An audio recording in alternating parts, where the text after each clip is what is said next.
Selamat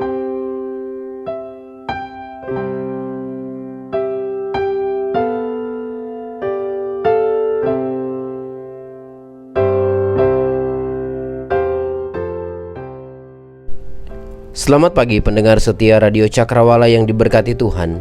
Salam jumpa pagi ini dalam kasih dan anugerah Allah bagi setiap kita yang percaya dan bersandar penuh kepadanya. Sahabat Cakrawala, sesaat lagi kita akan bersama-sama mendengarkan renungan Oasis Fajar yang akan disampaikan oleh Kapten Maxel Latuputi, Opsir Korps Jelambar. Selamat mendengarkan, Tuhan Yesus memberkati.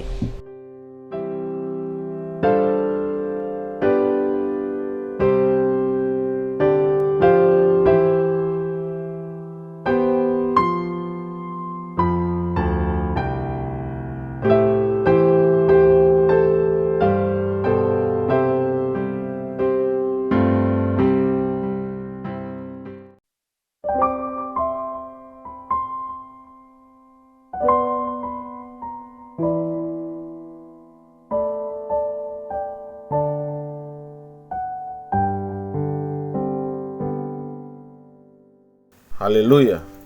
Selamat pagi sahabat pendengar Radio Cakrawala yang diberkati oleh Tuhan.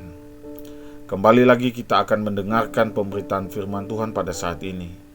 Namun sebelumnya marilah kita berdoa. Mari kita berdoa. Bapa, dalam nama Yesus, anak Allah yang tersalibkan oleh karena dosa-dosa kami, saat ini kami akan membaca dan mendengarkan firman-Mu. Kami mohon kiranya Bapa, berkatilah kami di hari ini. Berikanlah kami hikmat bijaksana dan juga pendengaran yang baik, agar firman yang kami baca itu dapat kami memahaminya, dan biarlah firman itu dapat juga kami laksanakan sesuai dengan kehendak Bapa di surga. Bapa, di dalam nama Tuhan Yesus, pada saat ini kami sudah siap untuk mendengarkan sabda firman-Mu. Haleluya. Amin.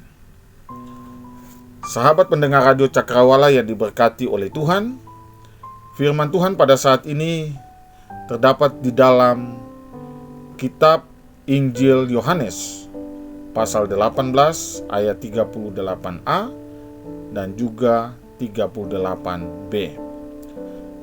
Demikianlah sabda firman Tuhan.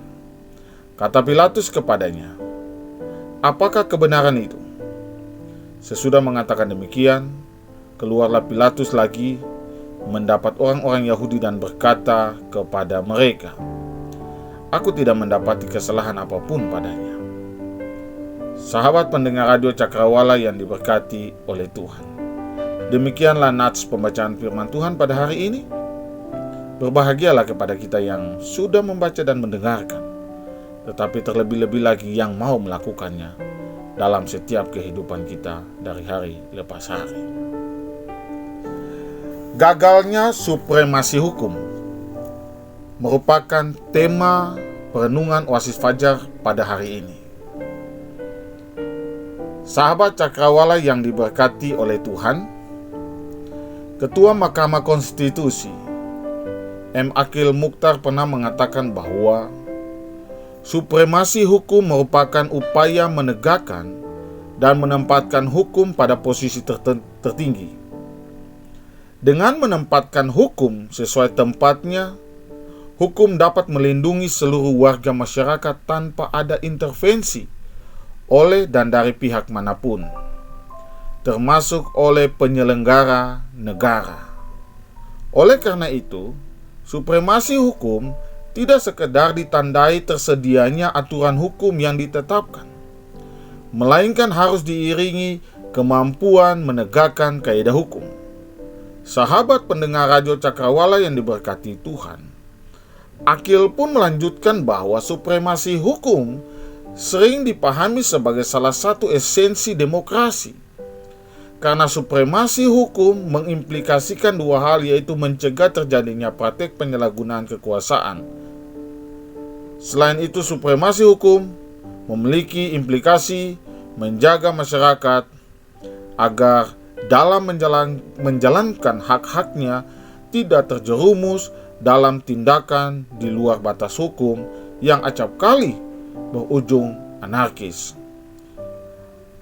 Penegakan hukum hendaknya dipahami bukan hanya sebagai tindakan represif dari aparat penegak hukum dalam melakukan reaksi tegas terhadap penindakan pelaku kriminal.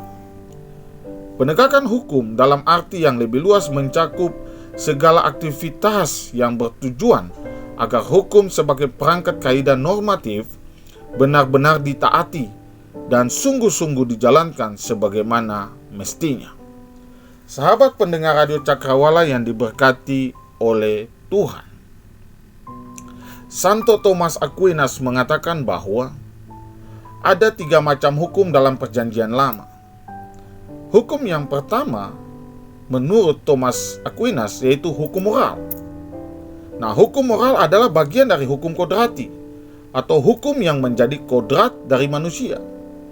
Contohnya adalah 10 perintah Allah, di mana perintah yang pertama sampai dengan yang ketiga itu mencerminkan kasih kepada Allah dan kasih kepada sesama. Sedangkan untuk perintah yang keempat sampai dengan yang ke-10 itu merupakan hukum kodrati yang tetap mengikat sampai sekarang ini dan dipenuhi dengan kedatangan Kristus. Karena hukum kodrati ini adalah merupakan partisipasi di dalam hukum Tuhan. Nah, hukum yang kedua adalah hukum seremonial. Hukum ini merupakan ekspresi untuk memisahkan sesuatu yang sakral dari yang duniawi, seperti persembahan dan proses penyucian untuk persembahan.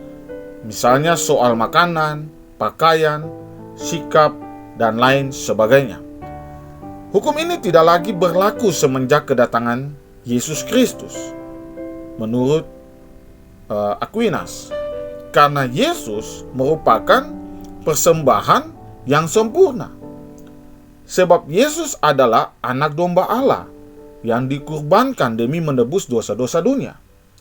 Maka syarat kurban sembelihan dalam Perjanjian Lama tidak lagi diperlukan, sebab sudah disempurnakan oleh Yesus di dalam Perjanjian Baru.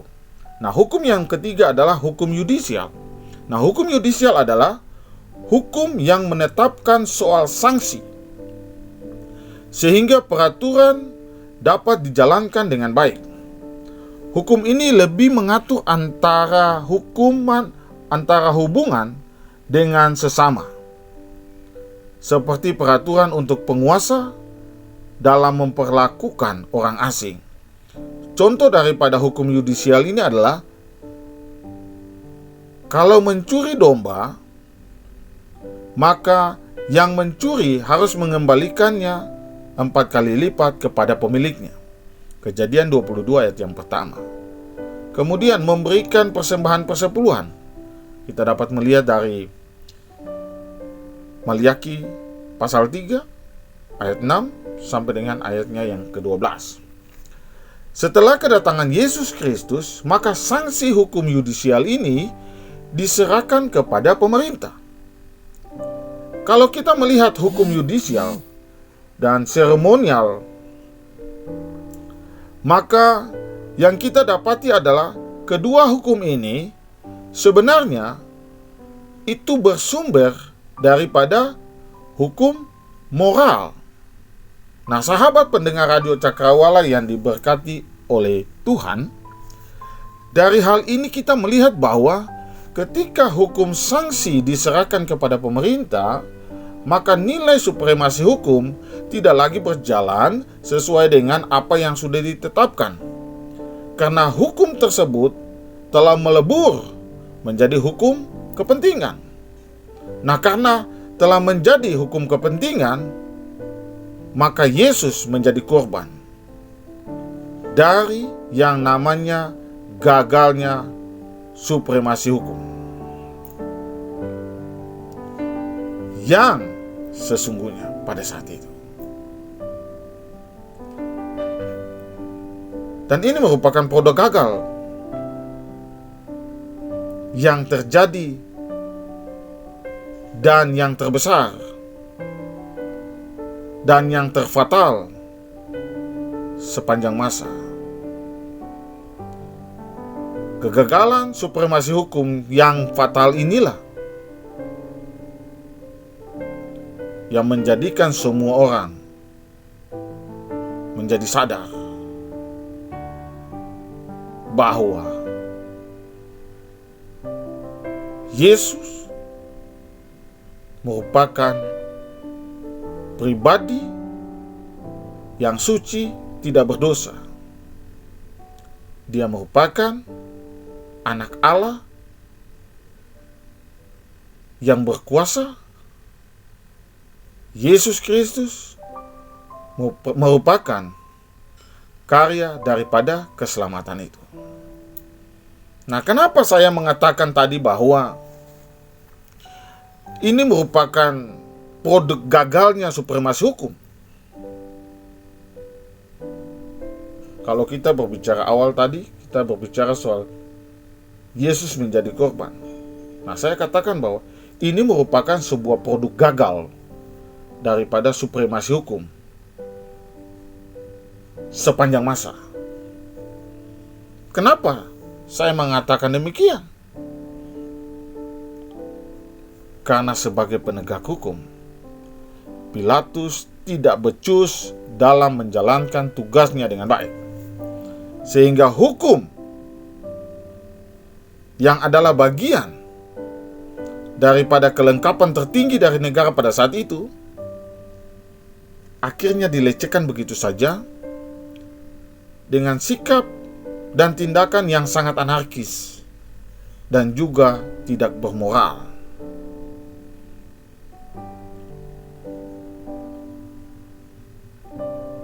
Menjadi bukti daripada semuanya itu adalah Yesus diadili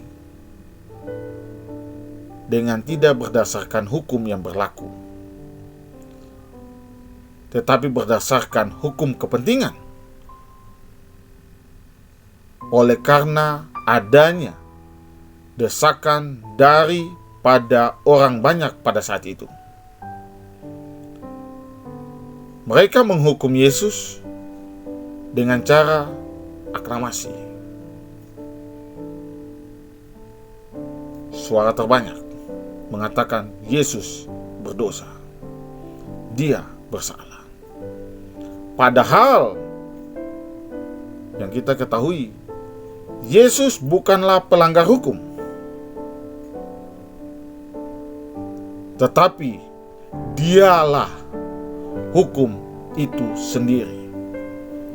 Dan juga Yesus merupakan penegak tertinggi dari hukum tersebut.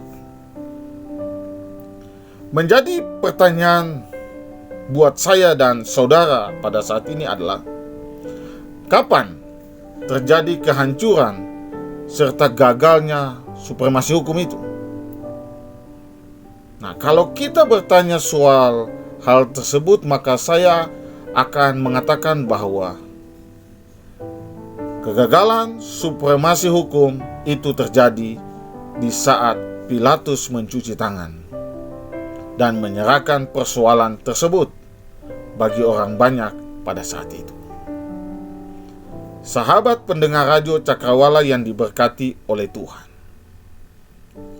sadarkah kita ataupun tidak sadarkah kita, tapi inilah gambaran dari kehidupan nyata pada saat ini, di mana kita seringkali suka mencuci tangan dan lari dari setiap tanggung jawab yang diberikan, sehingga hukum yang semestinya itu selalu dibolak-balikan. Yang benar selalu disalahkan, yang salah selalu dibenarkan. Ini hal yang sangat miris dalam kehidupan kita saat ini. Sangat miris sekali. Sahabat pendengar Radio Cakrawala yang diberkati oleh Tuhan. Kegagalan dalam menegakkan supremasi hukum pada saat itu, pada akhirnya, menjadikan semua orang percaya bahwa Yesus adalah pribadi yang berdosa. Padahal, saya mau katakan, merekalah yang merupakan kelompok dari pendosa itu. Mereka sendiri yang berdosa, tapi mereka menuduh Yesus yang berdosa. Sahabat pendengar Radio Cakrawala yang diberkati oleh Tuhan. Ingat, ukuran yang kita ukur buat orang lain itu akan menjadi ukuran bagi kita juga. Karena dengan penghakiman yang kamu pakai untuk menghakimi, kamu akan dihakimi, dan ukuran yang kamu pakai untuk mengukur akan diukur kepadamu. Matius pasal 7 ayatnya yang kedua. Dan dalam mengadili, jangan pandang bulu, baik perkara orang kecil maupun perkara orang besar. Harus kamu dengarkan. Jangan gentar terhadap siapapun, sebab pengadilan adalah kepunyaan Allah. Tetapi perkara yang terlalu sukar bagimu, harus kamu hadapkan kepadaku, supaya aku mendengarnya. Ulangan pasal 1 ayatnya yang ke-17. Sahabat pendengar Radio Cakrawala yang diberkati oleh Tuhan.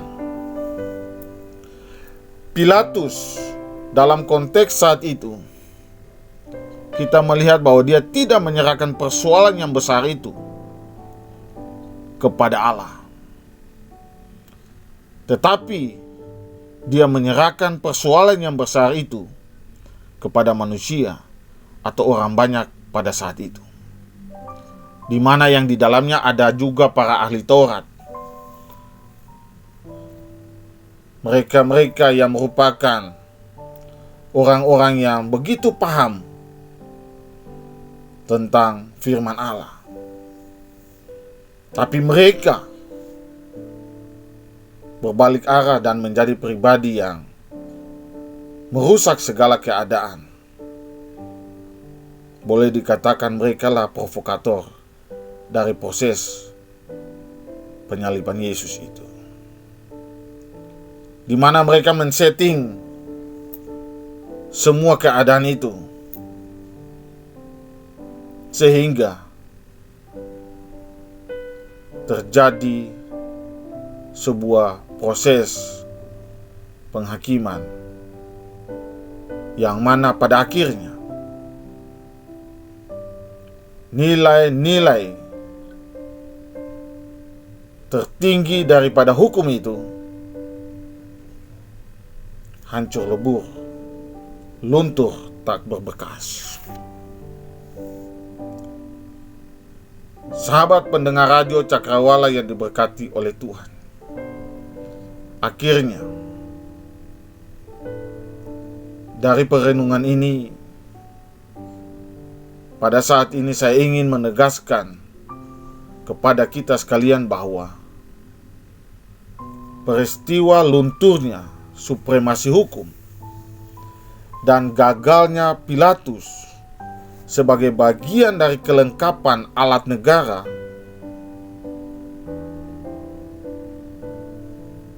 telah membuat kita semua sadar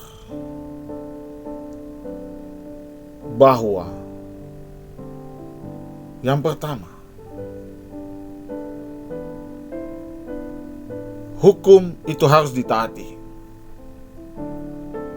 Sebab ini bukan soal aklamasi, tapi ini soal keadilan. Jadi, kalau yang salah, katakan itu salah. Kalau benar, katakanlah itu benar. Jangan membuat sesuatu hal di luar kaidah dasar daripada hukum yang telah ditetapkan. Hukum adalah alat kelengkapan dari negara. Jadi taatilah akan hukum dan tegakkanlah keadilan. Sebab sebentar lagi akan datang keselamatan daripadaku, dan keadilanku akan dinyatakan. Yesaya 56 ayatnya yang kedua. Jadi, kalau kita tahu tentang hukum, dan kalau kita mengerti dan paham tentang hukum, nyatakanlah itu sebagai sesuatu yang benar. Tegakkanlah keadilan itu, maka sejahteralah hidupmu.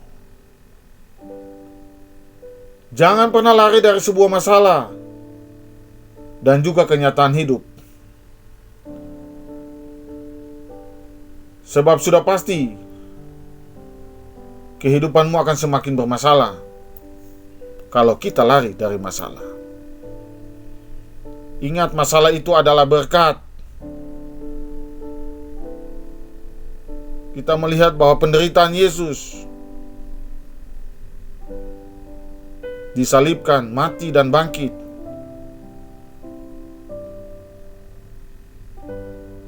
telah menjadikan segala sesuatu indah bagi kita. Artinya kita menjadi pribadi yang terselamatkan. Ketika kita berbicara tentang kematian Yesus, itu demi dan untuk sebuah karya keselamatan. Sekarang kalau kita sudah mendapatkan karya keselamatan itu,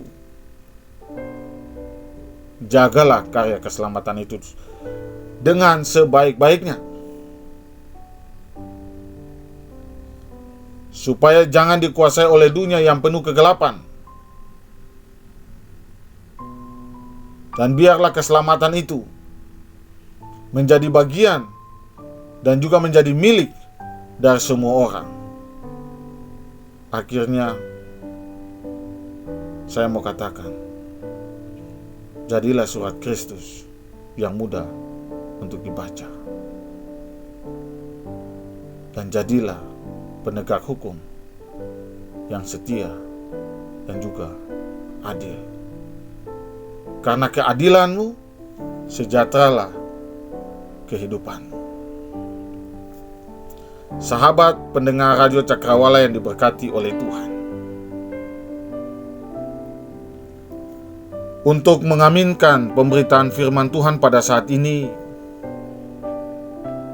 saya ingin mengajak kita berdoa. Mari kita berdoa. Bapa, dalam nama Yesus, terima kasih hari ini kami sudah boleh diberikan nasihat dan teguran melalui firman Tuhan di saat ini.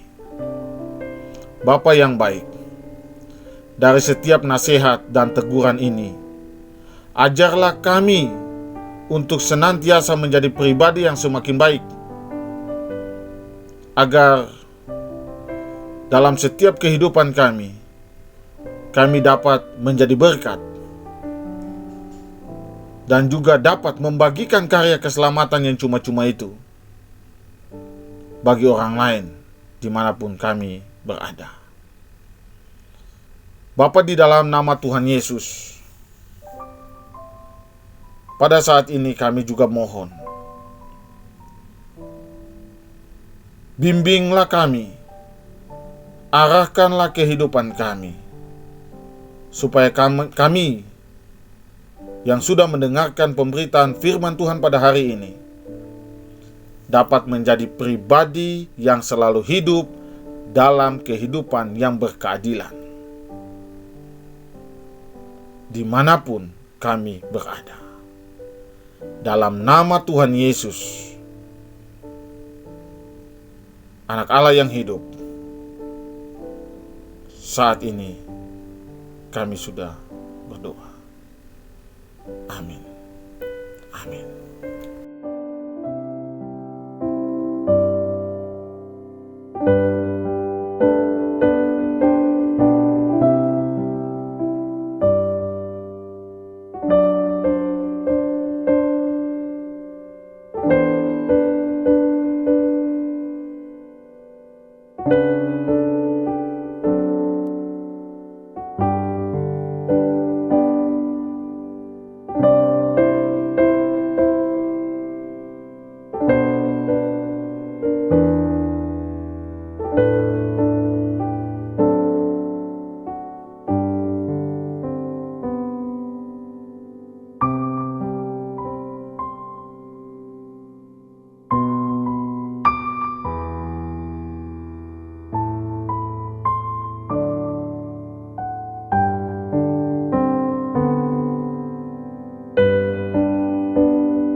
Pastikan Anda tetap bersama dengan kami di gelombang 89,2 FM, The New Cakrawala Radio. God bless us.